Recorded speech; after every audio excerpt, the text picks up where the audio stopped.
आज की इस वीडियो को स्टार्ट करने से पहले मैं आप लोगों को बताना चाहूँगा कि अगर आप लोग एमए पॉलिटिकल साइंस के लिए प्रिपेयर कर रहे हो तो केवल 100 रुपये के अंदर आप लोगों को इतने सारे मॉक टेस्ट हमारे एप्लीकेशन के थ्रू दिए जा रहे हैं। इस मॉक टेस्ट का जो प्राइस था वो एक्चुअली 500 था, लेकिन अभी 2 दिन के लिए इसका प्राइस सबसे कम यहाँ पर कर दिया गया है। तो आप लोग जाके इसको ज्वाइन कर सकते हैं। केवल 100 रुपीज़ के अंदर आपको लगभग 50 जो मॉक टेस्ट है वो मिलने वाले हैं। 5 आपको फुल मॉक टेस्ट मिल रहे हैं, तो जाके आप उसको बाई कर सकते हैं। लिंक हम एप्लीकेशन का वीडियो के डिस्क्रिप्शन बॉक्स में डाल रहे हैं। आप लोगों के पास केवल और केवल आज का दिन है, आप जाके बाई कर सकते हैं और ये टेस्ट सीरीज आप लोग लगा सकते हैं। शुक्रिया। Welcome to CUT world. जैसे कि आप सभी लोगों को पता है कि जो सीयूटी का एग्ज़ाम है उससे पहले 25 मोस्ट इंपॉर्टेंट क्वेश्चंस की हमारी ये सीरीज़ चल रही है। उसी सीरीज़ में आज नया लेक्चर मैं लेके आया हूँ। तो स्टार्ट करते हैं। आप लोग, मैं यहाँ से क्वेश्चन आपको बताऊँगा और आपको आंसर बताने, उसके बाद मैं सही आंसर आपको बताऊँगा यहाँ से। Question number 1 is what is ideology? विचारधारा क्या है? Option A, a type of belief system favoured by extremist. क्या ये ऐसा बिलीफ सिस्टम है जिसको एक्सट्रीमिस्ट, जो अतिवादी लोग हैं, वो फेवर करते हैं? Option B, a science devoted to the discovery of unquestionable truth. एक साइंस जो कि अनक्वेश्चनेबल ट्रूथ्स के लिए डिवोटेड है, क्या ये वो है? Option C, a set of ideas which typically provide a description of things as they are, portrays an ideal political order and suggest how that ideal could be attained। एक ऐसा set of ideas जो कि politics से related है, क्या ये है? Option D, the characteristics outlook of people who are not clever enough to understand the work of political philosopher. वो लोग जिनको पॉलिटिक्स समझ में नहीं आती, उनका एक कैरेक्टरिस्टिक्स है। चारों ऑप्शन है, तो आप बताइए क्या होगा?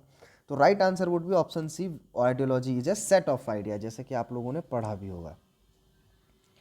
क्वेश्चन 2, उदारवाद और समाजवाद 18वीं शताब्दी के उत्तरार्ध से ही शक्तिशाली विचार क्यों रही हैं? Why have liberalism and socialism been powerful ideologies in the late 18th century? Late 18th century के बाद से जो लिबरलिज्म और सोशलिज्म है वो इतने पावरफुल आइडियोलॉजीज क्यों रहे? Option A, in different ways they embodied the ideal of enlightenment. Enlightenment जो है उसकी वो बात करते थे। Option B, they appeal to the social group which has been fostered by the industrial revolution. उन्होंने उस सोशल ग्रुप के फोकस किया। इंडस्ट्रियल रिवोल्यूशन की वजह से जो सोशल ग्रुप है, जो सोशल ग्रुप ने प्रोग्रेस करी, जो सोशल ग्रुप ऊपर उठ के आया समाज से, उसको जो है उन्होंने कैटर किया। Option C, both were expounded in a series of classic writing by great thinkers. की दोनों आइडियोलॉजीज से रिलेटेड कुछ बहुत बड़े बड़े फिलोसोफर थे जिन्होंने इनको बहुत फेमस किया। Option D, all of the above. तो right answer would be option D, all of the above. सभी की सभी बातें यहाँ पे सही है। क्वेश्चन नंबर 3, लिबरल आइडियोलॉजी या उदार विचारधारा जो है।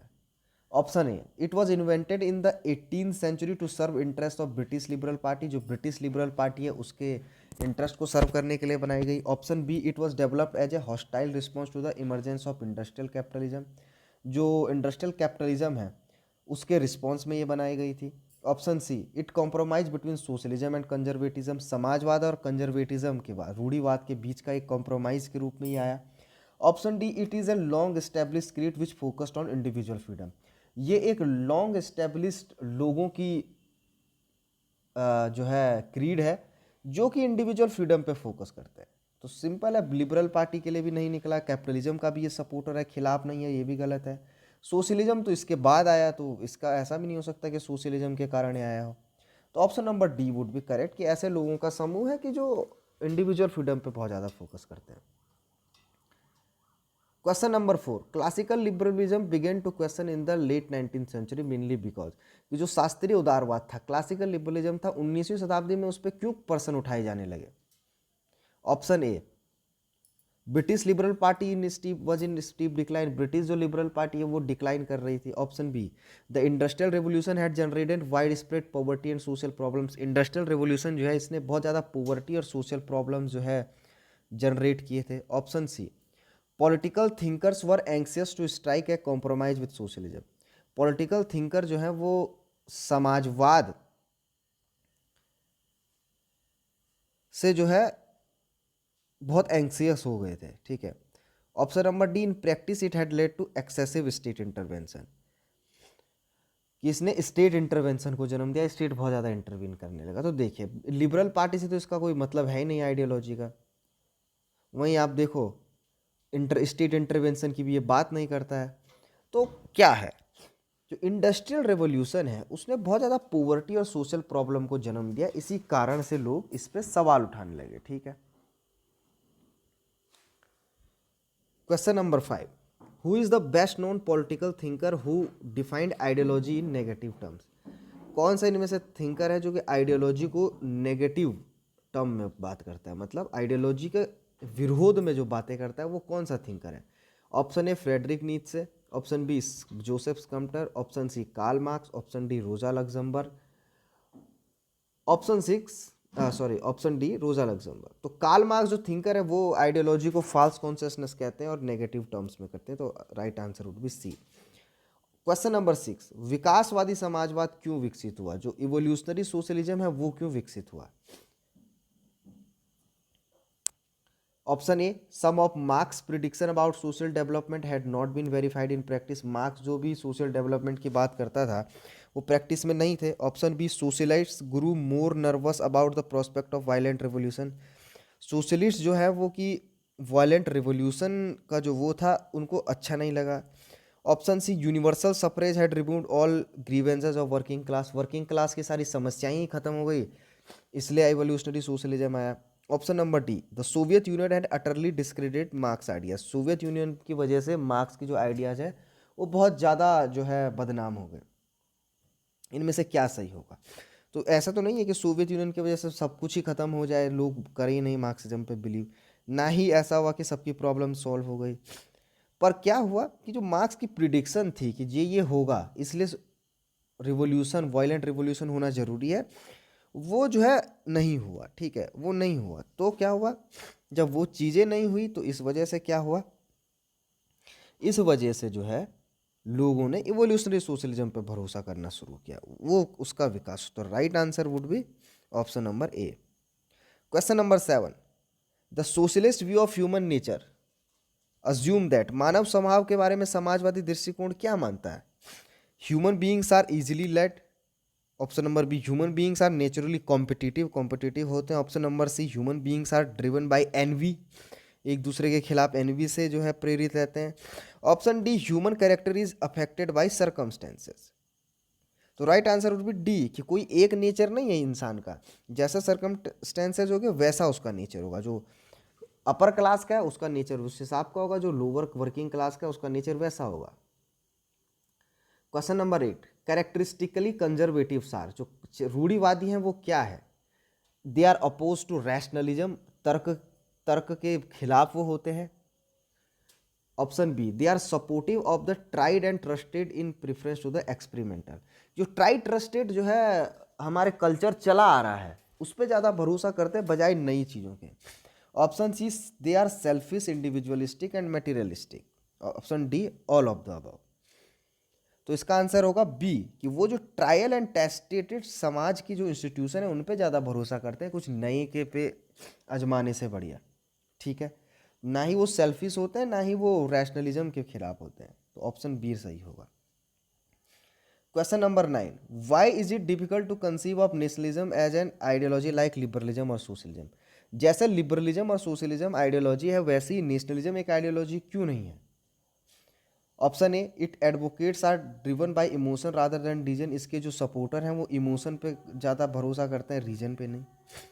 Option B, it does not prescribe any specific form of government. ये किसी स्पेसिफिक फॉर्म ऑफ गवर्नमेंट की बात नहीं करता है। Option C, it creates tension within establish state. Option D, it is irrelevant in increasingly globalised world. तो देखिए जो नेशनलिज्म है वो क्यों आइडियोलॉजी नहीं बना। ठीक है, तो देखो इमोशन से तो बहुत सारी आइडियोलॉजीज काम करती है, तो ये तो सही नहीं हो सकता। टेंशन क्रिएट और भी आइडियोलॉजीज करती है। इररेलेवेंट तो नेशनलिज्म नहीं है, अभी भी चल रहा है। तो right answer would B, it does not prescribe specific form of government. ये स्पेसिफिक फॉर्म ऑफ गवर्नमेंट नहीं बताता है।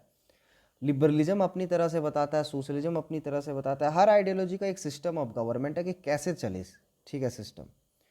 पर ये सिस्टम जो है नेशनलिज्म नहीं बताता है। तो right answer would be B. Question number 10, who wrote the book what is to be done? ये किताब किसने लिखी कि what is to be done? Right answer क्या होगा? Option A Marx, option B Lenin, option C Stalin, option D Mao. इन चारों में से राइट आंसर क्या होगा? तो right answer would be option number B, Lenin ने किताब लिखी, बहुत फेमस है। Question 11, who is consider father of liberalism? Liberalism के फादर कौन के हैं? Option A John Locke, option B Bentham, option C Green, option D none of them. तो देखिए ये काफ़ी बेसिक क्वेश्चन है, पर बेसिक क्वेश्चन भी बहुत बार पूछे जाते हैं, तो ये आपको गलत नहीं करने हैं, सब सही करते हैं। Right answer would be option A John lock.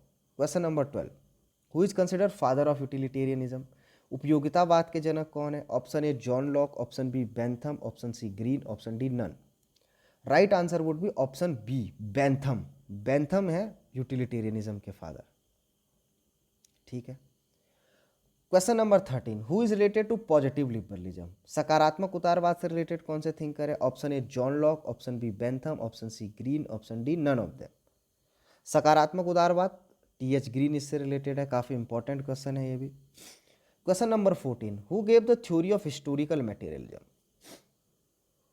Historical materialism की थ्योरी कौन देता है? Option A John Locke, option B Bentham, option C Green, option D Marx. कौन देता है? तो right answer would be Karl Marx. Karl marks देते हैं ऐतिहासिक भौतिकवाद का सिद्धांत। Question number 15, who among the following related to young Marx? Young Marx related इनमें से कौन सा है? Option A Lenin, option B Bentham, option C Green, option D Herbert Marcuse. यहाँ पे ये समझना जरूरी है कि यंग मार्क्स है क्या। यंग मार्क्स से इसका क्या मतलब है कि मार्क्स का जो यंग टाइम में फ्रेंड था कोई, वो नहीं। यंग मार्क्स की जो राइटिंग है उससे इन्फ्लुएंस कौन था? और उससे इन्फ्लुएंस थे नियो मार्क्सिस्ट। तो पूछ रहा है कि इनमें से नियो मार्क्सिस्ट कौन है, ये असली क्वेश्चन है। ऐसे घुमा फिरा के क्वेश्चन आते हैं बहुत बार। तो लेनिन तो क्लासिकल मार्क्सिस्ट है, बेंथम तो है ही नहीं मार्क्सिस्ट, ग्रीन भी नहीं है, हर्बर्ट मर्क्यूज है नियो मार्क्सिस्ट। तो Herbert Marcuse is right answer. Question number 16, who among the following is related to structural Marxism? Structural Marxism से रिलेटेड इनमें से कौन सा है? Option A Lenin, option B Bentham, option C Louis Althusser, option D Herbert Marcuse. Structural Marxism से related संरचनात्मक मार्क्सवाद। Lenin तो क्लासिकल मार्क्सिस्ट है, बेंथम मार्क्सिस्ट है ही नहीं, तो बच गए दो, लुईस अल्थसर और हर्बर्ट मर्क्यूज। हर्बर्ट मर्क्यूज है क्रिटिकल थ्योरी से रिलेटेड, तो अल्थसर है स्ट्रक्चरल थ्योरी से। तो आपको नियो मार्क्सिज्म में भी दो स्ट्रीम आते हैं। एक स्ट्रीम प्रभावित है यंग मार्क्स से, जिसको हम क्रिटिकल थ्योरी कहते हैं। दूसरी स्ट्रीम प्रभावित है अल्थसर से, ग्रामसी से, जिसको स्ट्रक्चरल भी कहते हैं, वो है Louis Althusser. Question number 17, who among the following is a utopian socialist? काल्पनिक समाजवादी कौन है? मार्क्स बताता है ना कि यूटोपियन सोशलिस्ट है। Option A Lenin, option B Owen, option C Habermas, option D Herbert Marcuse. काफी सिंपल क्वेश्चन है, answer would be Robert Owen would be right answer, option B. Okay. Question number 18, who among the following is supporter of democratic socialism? लोकतांत्रिक समाजवाद का समर्थक इनमें से कौन है? Option A Lenin, option B Laski, option C Habermas, option D Herbert Marcuse. इन चारों में से कौन है? तो जो लोकतांत्रिक समाजवाद है उससे रिलेटेड है आपके लास्की। लेनिन भी मार्क्सिस्ट है, हैबरमास भी मार्क्सिस्ट है, मर्क्यूज भी। एक सोशलिस्ट यहाँ पे लास्की ही है।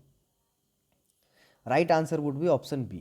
Question number 19, Swaraj is my birthright and I shall have it? Swaraj मेरा जन्मसिद्ध अधिकार है और मैं इसे लेके रहूंगा। ये कोट किसका है?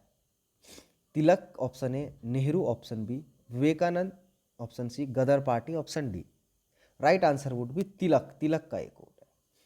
Question number 20, the title ambassador of Hindu Muslim unity was given to mister Jinnah? Mister Jinnah को हिंदू मुस्लिम यूनिटी का एम्बेसडर किसने कहा? Option A Mustafa Kemal, option B Sarojini Naidu, option C Allama Iqbal, option D none of this. Right answer would be option B Sarojini Naidu ने कहा। देखिए ये जो question है ये सिलेबस में नहीं है, तिलक हो, जिन्ना हो, नेहरू तो है, बट क्या है कि वो सीयूटी में पिछले साल भी उसने एक दो क्वेश्चन आउट ऑफ सिलेबस पूछे, तो पूछ सकता है इन जनरल इंडियन पॉलिटिक्स जो टॉपिक है उसमें डाल के इसको देख सकता है, इंडियन पॉलिटिकल थॉट में नहीं। एक दो question out of Indian political thinker जो 5 दिए हैं पूछ सकता है, तो उसके लिए भी आप लोग तैयार रहिए, जो इंपॉर्टेंट है। ठीक है। Question number 21, name the philosopher who believe that freedom is की नोट ऑफ स्पिरिचुअल लाइफ? कौन से फिलोसफर का मानना था कि जो फ्रीडम है वो स्पिरिचुअल लाइफ के लिए सबसे ज़्यादा इंपॉर्टेंट है? पहले फ्रीडम आए, अंग्रेजों से आज़ाद होंगे तभी हम स्पिरिचुअल हो पाएंगे ढंग से। Option A Gokhale, option B Nehru, option C Ambedkar, option D Vivekananda. Right answer would be option D Vivekananda. Question number 22. Who is the chief exponent of two nation theory? Two nation theory किसने दी? Option A Vivekananda, option B Gokhale, option C Gandhi ji, option D Jinnah. तो simple है, तो जिन्ना ने two nation theory दी. Option D would be right. Doctrine of Hindutva किसने दिया? Option A V D Savarkar, option B Tilak, option C Gandhi ji, option D Nehru. किसने दिया? Right answer would be Savarkar. Option A would be right answer. Question number 24. The theory of cultural nationalism. Cultural nationalism की theory किसने दी? Option A Gokhale, option B Vivekananda, option C Savarkar, D है नेहरू. कौन cultural nationalism की बात करता है? Right answer would be C Savarkar. Question number 25. V D Savarkar was born in. V D Savarkar का जन्म कब हुआ? 1885, 1883, 1888, 1870. तो right answer would be B 1883. Okay guys, तो ये आपके 25 क्वेश्चन. इसी के साथ ये सीरीज खत्म होती है. तो बहुत बहुत धन्यवाद आपका हमारे साथ जुड़ने के लिए, और बेस्ट ऑफ द लक आप सभी को. आप सभी का एग्ज़ाम क्लियर हो, आपको जो आपकी ड्रीम यूनिवर्सिटी है वहाँ एडमिशन मिले CUT में. Thanks for watching the video. धन्यवाद.